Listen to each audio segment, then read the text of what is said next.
এই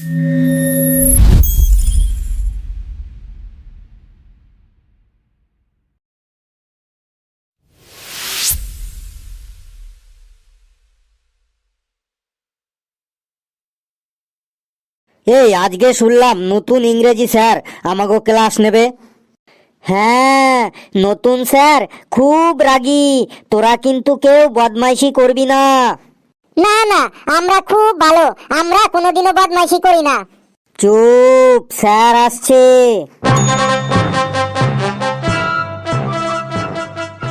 বস বস, সবাই বস, চুপচাপ বস। এই তুই আবার দাঁড়ালি কেন রে? তোর কি হয়েছে রে? স্যার মুতবো। স্যার আমারও খুব জোর লেগেছে, আমিও মুতবো। ছি ছি ছি, তোদের মুখ দিয়ে কি প্রস্রাব বের হয় না? ছি। বলেন কি স্যার, মুখ দিয়ে কি কারো প্রস্রাব বের হয়?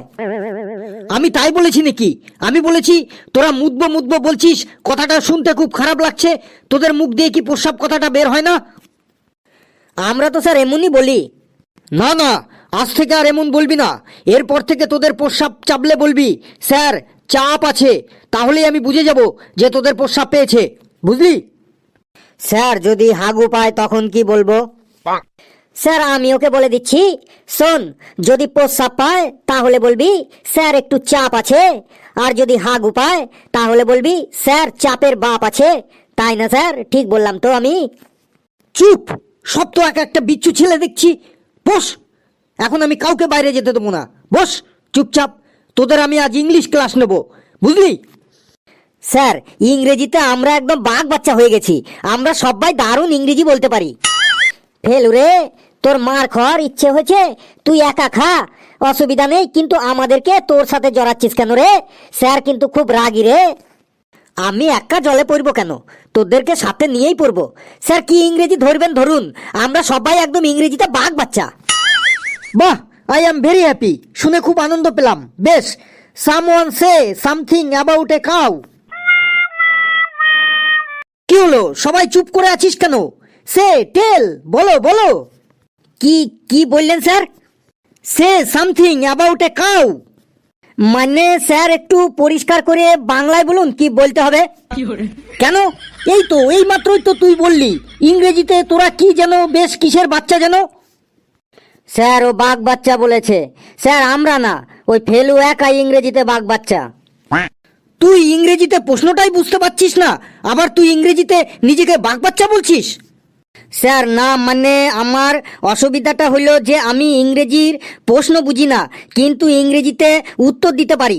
কি বলতে হবে বাংলায় একবার বলে দেখুন, আমি ঠিক ইংরেজিতে উত্তর দিয়ে দেবো। ফেলু রে, আজ তোর এক ঘাও মাটিতে পড়বে না রে, বাঘ বাচ্চা। শেষ পর্যন্ত দেখে যা। Say something about a cow, আমি একটা গরু সম্পর্কে বলতে বলেছি। একটা গরু সম্পর্কে কিছু বল, মানে একটা রচনা বল গরু সম্পর্কে ইংরেজিতে, দেখি কেমন পারিস। ও স্যার গরু সম্পর্কে বলতে বলেছেন? স্যার বলছি বলছি। The cow is the very important residential animal in our life. We tell the cow is cow mother, মানে গোমাতা। The cow is 4 leg and 1 leg in the center of the backside. The cow is 2 eyes, আমাদের মানুষের থেকে something big. The cow is 2 শিং in the head when the cow is angry. The cow is গুতা দেইং, সামনে যে থাকিং। The cows all body ভর্তি in small small hair. The cow is খাইং গ্রিন ঘাস, খড়কুটো, অ্যান্ড অলসো ভাতের মার ইন মাউথ অ্যান্ড পেট ভরিং। আফটার দ্য খাইং দ্য কাউ ইজ জাবর কাটিং। The cow is all colour হোয়িং, মানে অনেক রঙের হয়। এক্সাম্পল হোয়াইট, ব্ল্যাক, বাদামি অ্যান্ড ছোপ ছোপ colour. The cow our milk দেইং and the cow milk is very very পুষ্টিং। মানে গরুর দুধে খুব পুষ্টি থাকে। দ্য কাউ মিল্ক থেকে ছানা হুইং, ছানা থেকে রসগোল্লা হুইং, অ্যান্ড অলসো ঘি মাখন পনির হুইং। We making ghute and gobar sar from the কাউয়ের potty. So the cow is we loving and always puja করিং। এই তুই আমার সামনে আয় আয়। স্যার বলুন কি বলবেন? যা বাইরে যা, তুই বাইরে গিয়ে মুরগি হয়ে থাক। গরুর রচনা বলছে ইংরেজিতে, এটা আবার ইংরেজি হলো? এদিক ওদিক কি দেখছিস? যা বাইরে যা, মুরগি হ। স্যার আমাকে আর মুরগি বানাবেন না প্লিজ স্যার। এর আগে আমি বাংলা ক্লাসে হাতির রচনা, বাঘের রচনা বলে অনেক প্রশংসা কুড়িয়েছি স্যার। সবার সামনে আমাকে পেস্টিজ ডাউন করবেন না স্যার, প্লিজ স্যার। আজকে ছেড়ে দিন, কালকে ভালো করে পড়ে আসবো, একদম পাক্কা স্যার। সবার সামনে যখন প্রশ্নের ঠিকঠাক উত্তর বলতে পারলি না, তখন তোর আর কোনো পেস্টিজ ডাউন হলো না। আর এখন আমি মুরগি হতে বলেছি, এখন তোর পেস্টিজ ডাউন হয়ে যাবে। যা, কথা বাড়াস না, মুরগি হ যা। এত রেগে যাচ্ছেন কেন স্যার?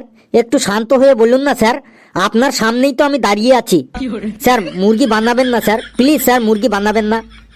তুই আমাকে আর রাগাস না, যা তাড়াতাড়ি মুরগি হ, না হলে কানের নিচে এমন একটা দেবো না, বাইরে গিয়ে পড়বি। আজকে ফেলুর 12টা বাজবে, দেখি ও কেমন কেরামতি দেখাতে পারে, ও স্যারের হাত থেকে কি করে বাঁচতে পারে একবার দেখি।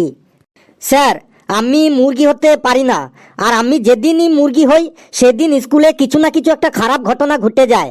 যে টিচার আমাকে মুরগি বানায় সেই টিচারের কিছু না কিছু একটা হয়ে যায়। তুই মুরগি হলে কি হয়ে যায় টিচারদের? আপনি জানেন না স্যার? কই না তো। ঠিক ঠিক, আপনি ঠিকই বলেছেন। আপনি জানবেনই বা কি করে? আপনি নতুন এসেছেন তো, কোনো টিচার আপনাকে কিছু বলেনি এই ব্যাপারে? কথা না বাড়িয়ে তাড়াতাড়ি বলে ফেল, তোকে যে টিচার মুরগি বানায় তার কি হয়? স্যার মন দিয়ে শুনবেন, গত বছরের ঘটনা। পড়া হয়নি বলে একজন টিচার আমাকে মুরগি বানিয়েছিলেন। আমি মুরগি হতে চাইনি, কিন্তু আমাকে জোর করে মুরগি হতে বাধ্য করেছিলেন। টিচার মানে গুরু, আর গুরুর আদেশ পালন করা আমাদের কর্তব্য। তাই গুরুর আদেশ অমান্য না করে যেই না আমি মুরগি হয়েছি, আর অমনি সাথে সাথেই ওই টিচারের হার্ট অ্যাটাক হয়ে যায়। সাথে সাথেই ওনাকে হসপিটালে ভর্তি করা হয়। তারপর হসপিটাল থেকে 1 মাস পর ছুটি পেয়ে ওই টিচার এখান থেকে ট্রান্সফার নিয়ে অন্য স্কুলে চলে গেছেন। সবই স্যার উপরওয়ালার কৃপা। কার কি হবে কে বলতে পারে বলুন? এরপর স্যার চারিদিকে এই খবর রটে যায় যে ফেলুকে মুরগি করার জন্য টিচারের হার্ট অ্যাটাক হয়েছে। এমনকি পেপারেও বেরিয়েছিল, খোঁজ নিয়ে দেখবেন স্যার। ফেলু আবার এইসব কি কাহিনী শুরু করলো রে? কিন্তু আমার প্রশ্ন হলো, তোকে মুরগি করার জন্য টিচারের কেন হার্ট অ্যাটাক হবে?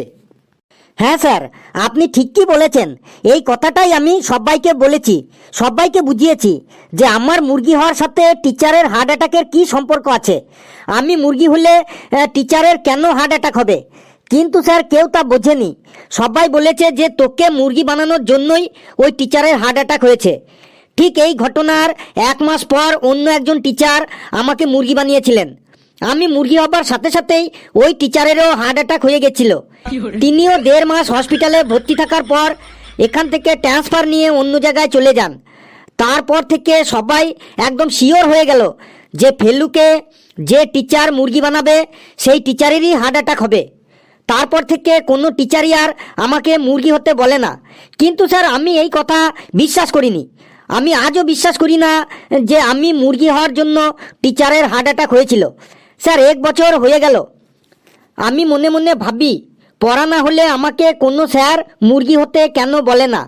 কোনো স্যার অন্তত আমাকে একবার মুরগি করে দেখাক, যাতে আমি সবার কাছে প্রমাণ করে দিতে পারি যে আমাকে মুরগি বানানোর জন্য কোনো স্যারের হার্ট অ্যাটাক হয়নি। এই ভুল ধারণাটা মুছে ফেলার জন্য আমি হেড স্যারকে 3-4 বার অ্যাপ্লিকেশনও করেছি যে আমাকে অন্তত একবার মুরগি বানানো হোক, কিন্তু কোনো স্যারই তাতে কর্ণপাত করেননি। কোনো স্যারই আমাকে মুরগি বানাতে রাজি হননি। সব স্যাররাই ভয় পান যে যদি কিছু হয়ে যায়। এত বলার পরেও যখন কোনো স্যার আর আমাকে মুরগি বানাতে উৎসাহ হননি, তারপর থেকে আমি বলাই ছেড়ে দিয়েছি। কিন্তু আজ আমি খুব খুব খুব খুশি আপনার জন্য, কারণ ঠিক 1 বছর পর আবার আমি মুরগি হবার সুযোগ পেয়েছি। এর জন্য আমি আপনার কাছে কৃতজ্ঞ। আজ আমি মুরগি হয়ে সবার কাছে প্রমাণ করে দেব আমার জন্য কোনো স্যারের হার্ট অ্যাটাক হয়নি। আজ মুরগি হবার পর দেখব যে আপনার হার্ট অ্যাটাক হয় কি না। যদি না হয় তাহলেই সবার কাছে প্রমাণ হয়ে যাবে যে আমার জন্য কোনো স্যারের হার্ট অ্যাটাক হয়নি। যাচ্ছি স্যার, যাচ্ছি, আমি মুরগি হতেই যাচ্ছি। এই শোন, দাঁড়া, তোর আর মুরগি হতে হবে না, তুই জায়গায় গিয়ে বস বাবা। না স্যার, আমাকে স্যার আটকাবেন না প্লিজ স্যার। আমি আজ 1 বছর পর সুযোগ পেয়েছি। আজ আমি মুরগি হয়ে সবার মনের ভুল ভেঙে দেবো স্যার। আমি বলছি মুরগি হতে হবে না, যা তুই বস বাবা। না স্যার, আজ আমাকে প্রমাণ করতেই হবে যে আমার জন্য কোনো স্যারের হার্ট অ্যাটাক হয়নি। আমি এখন মুরগি হবার পর যদি আপনার হার্ট অ্যাটাক হয় তবে প্রমাণ হয়ে যাবে যে সবাই যেটা বলে সেটাই সত্যি। আর যদি আপনার হার্ট অ্যাটাক না হয় তাহলে সবার কাছে প্রমাণ হয়ে যাবে যে কথাটা মিথ্যা। মিথ্যার বোঝা আর আমাকে বয়ে বেড়াতে হবে না। আর কতদিন মিথ্যার বোঝা বয়ে বেড়াবো স্যার? আমি মুরগি হতে যাচ্ছি স্যার। তুই আমার কথা শুনবি না? তুই তো একটু আগে বললি টিচার মানে তোদের গুরু, গুরুর আদেশ পালন করা তোদের কর্তব্য। তাহলে গুরুর আদেশ অমান্য করছিস কেন বাবা? শোনা আমার, বাবা আমার, তুই খুব ভালো, যা বাবা বস গিয়ে যা। স্যার, গুরুর আদেশ আমি আগেও পালন করেছি, আজও করব, আগামী দিনেও করব। কিন্তু স্যার 1 বছর পর সত্য প্রমাণ করার সুযোগ পেয়েছি। এই সুযোগ আমি আর হাতছাড়া করতে চাইছি না স্যার। আমি মুরগি হতেই যাচ্ছি স্যার। যা বাবা বস শোনা আমার, কাল তোকে একটা ক্যাডবেরি সেলিব্রেশন চকলেট এনে দেবো। যা বাবা জায়গায় গিয়ে বস শোনা আমার। বেশ স্যার, গুরুর আদেশ তো কোনো পরিস্থিতিতেই অমান্য করা ঠিক না। কোনো দিন করিনি, আজও করব না, আগামী দিনেও করব না কোনো দিন। আপনি যখন বলেছেন তখন বসছি স্যার। তোরা বস বাবা ক্লাসে, আমি এখন আসছি। স্যার, ক্যাডবেরি সেলিব্রেশনটা মনে থাকে জানো? তোরা খুব আনন্দ পেয়েছিলি তাই না? আজকে ফেলু মুরগি হবে, বাবারে কি খুশি রে মনে তোদের। আরে আমার নাম ফেলু রে, Felu. Impossible has not in my dictionary. আবারও বলছি। বন্ধুরা, ভিডিওটি কেমন লাগলো আপনারা অবশ্যই কমেন্টসে জানাবেন। আর ভিডিওটি লাইক করবেন, যত খুশি পারেন শেয়ার করবেন। আর চ্যানেলটিকে সাবস্ক্রাইব করে আমাদের সাথে থাকবেন। আর কোনো পরিস্থিতিতেই কেউ গুরুর আদেশ অমান্য করবেন না। সকলে খুব খুব ভালো থাকবেন, সুস্থ থাকবেন, হাসতে থাকুন, সুস্থ থাকুন, সুস্থ থাকুন, হাসতে থাকুন। সকলে খুব খুব ভালো থাকবেন। সকলকে ধন্যবাদ।